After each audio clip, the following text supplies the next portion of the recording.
ahead. Sorry about that. Technical difficulties. We are inexperienced casters. And Hotbit's a bad observer. So right now we're just trying to resync the replay. It'll be taken care of shortly.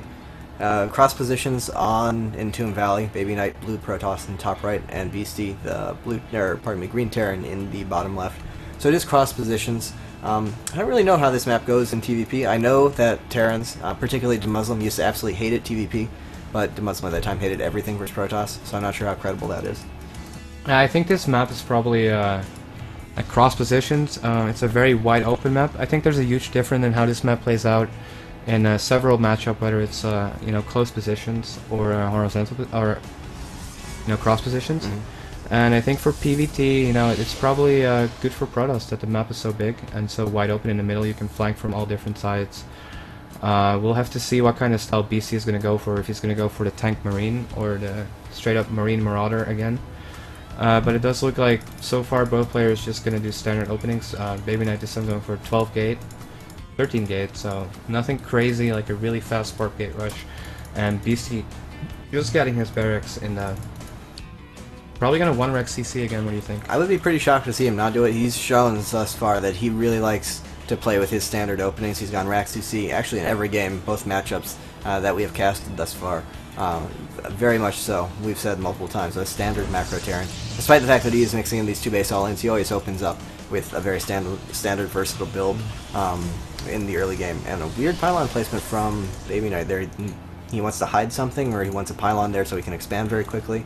But definitely non-standard. They even could just be mind games, so your opponent sees no second pylon in your main base and thinks that it may be a forward pylon for a proxy rush. I remember that happening in StarCraft 1 TVP a lot, where you just hide your pylon and then they freak out and just go find a pylon everywhere. It can be like DT tech or... You have to send out like 3 SCVs just to scout, and then you find out and they just put a pylon double there. nexus. Yeah.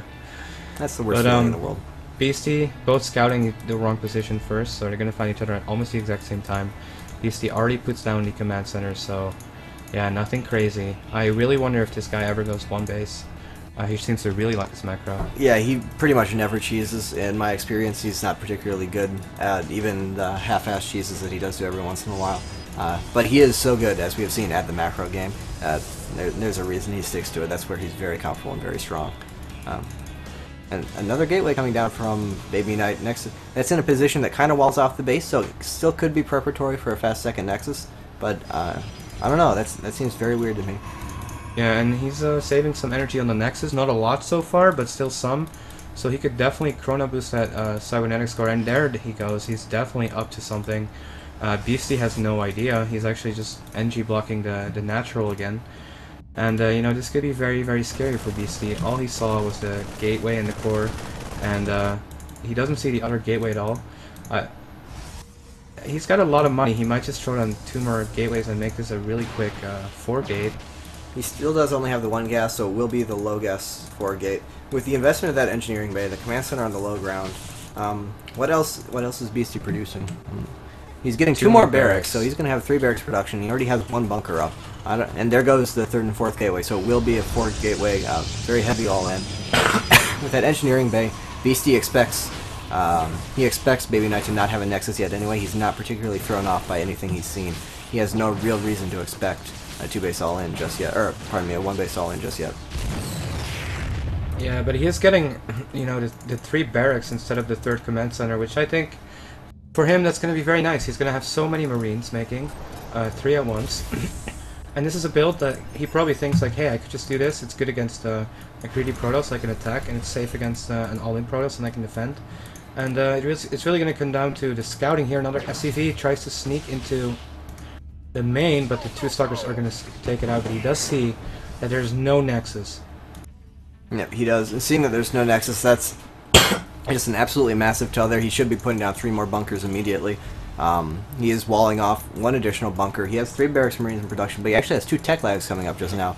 So he'll have a small lull of no additional units coming out, but then he will start marauder production, which will be very powerful against this very stalker-heavy composition.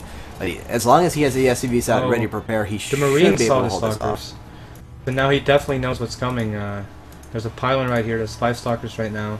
It's going to be 1 more round in, probably zealots or stalkers, I don't know. There's 2 Marauders almost being done. BabyKnight is waiting so long, and 2 bunkers with SCVs. Yeah, and he has the SCVs out in So front. This prepared. is going to be... It's very, very difficult for BabyKnight to hold this off. I don't think he's actually going to be able to go in and attack.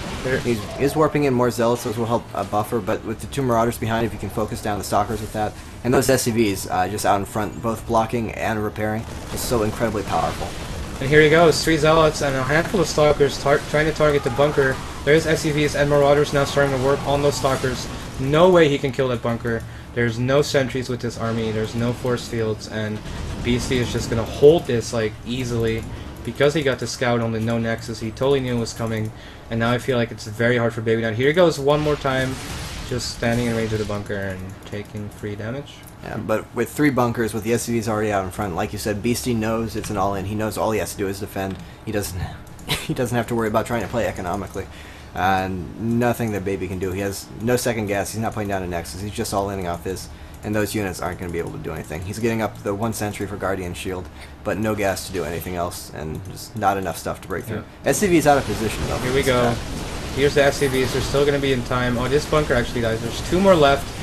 He actually has a lot of Zealots now, and the SCV is not in the best position. The Zealots are blocking them, but he still repairs for a very long time, and these units are starting to die.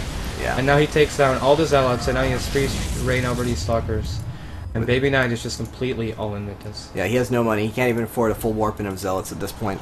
And those units, just the Stalkers versus the Bio without a lot of support, that does not work out. You absolutely have to have support units. Otherwise, the Stalkers just melt to the Marauder.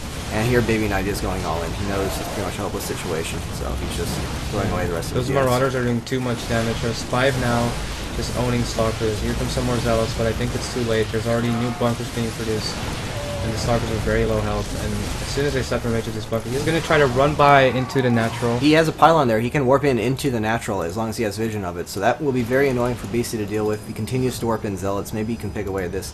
But another bunker there, relatively in range. Stim will complete pretty shortly. Ooh, good force fields nice there, force trapping fields. off two Marauders. BabyKnight really making the most of this. We thought he was in an almost unwinnable situation, but he's gotten himself into a position where he can actually do some damage, despite the amount of bunkers at the front of the base. But still, being off 1 base, I just don't see this being enough to actually take this game.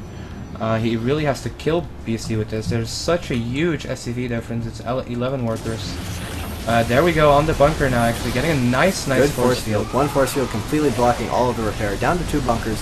Not a ton of units, but he does have Stim now. Stim so incredibly effective against this kind of low everything count warp gate all in. But Stim has dissipated on those. The Stalkers are free to pick off the Marauders if they want. They do get back to the bunker range in time. And although Beastie was forced to give up that natural expansion, he still has 2 orbitals producing SCVs and dropping mules. Plenty of SCVs in position to repair, and this is still an all-in from BabyKnight. As soon as those Medivacs finish, Beastie's going to have no problems at all. Still no Nexus, you know. BabyKnight has to go soon with Medivacs. There's no way he can do anything. He might not even kill a single unit. He's just trying to harass the factory, but this is giving Beastie way too much time. Yeah, and he is essentially trapped with that. Very smart, warping some Zealots to kind of flank the bunker. This is his last chance. As you said, the Medivac's about to come out. Medivacs will completely nullify this attack. Yeah. There we go with the Stim. Very late Stim, kind of late repair, but it will be enough. He has too much stuff. Yeah, with the Medivacs now, this will get cleaned up, and he didn't even manage to take down the forward bunker. As soon as that force field goes away, he'll be able to get out. Huge supply difference now. This is probably game. There we go with the Medivacs. GG, well played. And a 2-1 lead for BabyKnight.